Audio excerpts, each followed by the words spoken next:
Negeri ini masyhur juga selain Imam Syafi'i, ada Imam Ghazali, Imam Syekh Abdul Qadir Jailani. Ya. Kenapa Salafi tidak ikut ajaran Imam Ghazali dan Syekh Abdul Qadir Jailani? Antum udah pelajari belum? Siapa Imam Ghazali dan siapa Syekh Abdul Qadir Jailani? Syekh Abdul Qadir Jailani itu di atas madhab Imam Ahmad bin Hanbal. Beliau madhabnya Hambaliyul madhab. Dalam masalah akidah, beliau ditanya, sebagaimana disebutkan oleh Imam Adz-Dzahabi dalam kitab Syiar A'lamin Nubala. Ya, ketika menerjemahkan biografi Syekh Abdul Qadir Al-Jilani, yang benar Al-Jilani, bukan Al-Jaye, yang benar Al-Jilani, dari negeri Jilan. Ya. Beliau ditanya, "Fama aqidatuka ya Syekh?" Apa akidahmu hai Syekh?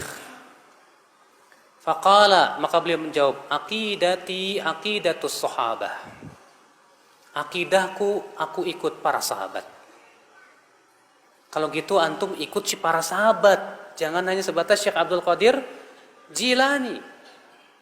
Saya punya bukunya yang ditulis oleh siapa, Imam Abdul Qadir Al-Jilani, judulnya Al-Gunyah. Dan ternyata maaf ya, Syekh Abdul Qadir Jailani keyakinannya bertabrakan dengan kebanyakan kaum muslimin di Indonesia.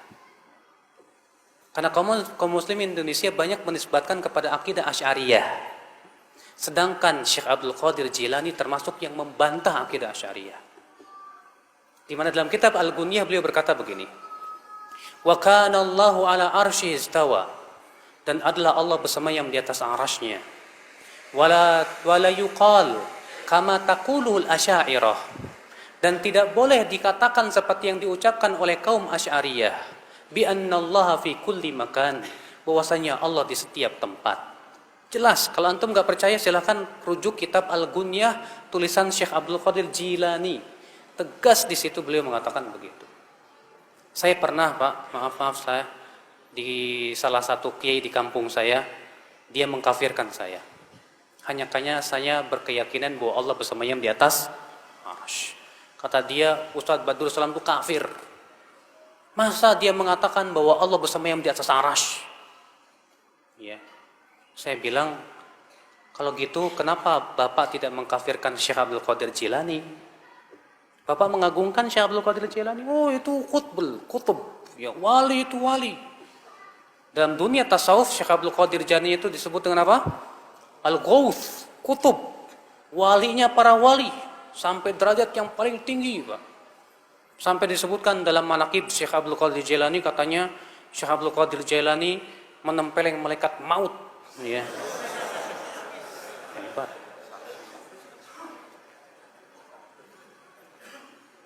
Kita katakan, "Taib, Anda menghormati Syekh Abdul Qadir Jailani?" Syekh Abdul Qadir Jailani mengatakan Allah bersemayam di atas arsy. Kenapa Anda tidak kafirkan sekalian? Inilah, ya akhi, memang kita harus membuka pemahaman kepada masyarakat siapa hakikatnya Syekh Abdul Qadir Jilani. Dan Syekh Abdul Qadir Jilani itu hidup setelah imam yang 4. Makanya disebut bahwa beliau di atas fikihnya dalam masalah madhab, beliau madhab Imam Ahmad bukan Syafi'i beliau, tapi Hambaliyul madhab. Ya. Imam Ghazali di akhir hayatnya beliau sibuk dengan membaca Sahih Bukhari. Dan ketika beliau wafat, beliau mengatakan, "Aku wafat di atas ini." Beliau meninggal dalam keadaan mempelajari Sahih Bukhari. Karena beliau sebelumnya hidupnya habis dengan mempelajari ilmu filsafat. Habis hidupnya untuk membantah ilmu filsafat sampai beliau sendiri bingung. Akhirnya beliau kembali kepada Sahih Bukhari. Beliau pelajari. Namun sayang, sebelum beliau selesai mempelajari Sahih Bukhari, beliau meninggal dunia. Bahkan Imam Ghazali sendiri mengakui bahwa pengetahuan beliau terhadap hadis lemah. Beliau berkata, "Bidha'ati fil hadis muzjah." Pengetahuan saya terhadap ilmu hadis lemah, kata beliau.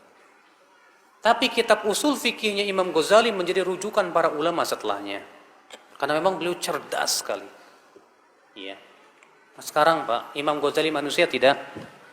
Imam Syekh Abdul Qadir Jilani manusia tidak? Tapi mereka manusia. Mana yang lebih berhak diikuti, Rasulullah atau mereka? Rasulullah. Siapa yang lebih agung, Imam Syafi'i atau mereka? Imam Syafi'i. Imam Syafi'i lebih agung. Imam Ahmad, Imam Malik. Bukan berarti kita ingin merecehkan mereka, tidak. Tapi saya ingin menetapkan kepada Anda bahwa mereka semua ulama. Ulama tidak lepas dari kesalahan. Kita menilai ulama itu kalau sesuai dengan Al-Quran dan hadis. Kalau tidak sesuai, ya kita tidak ikuti.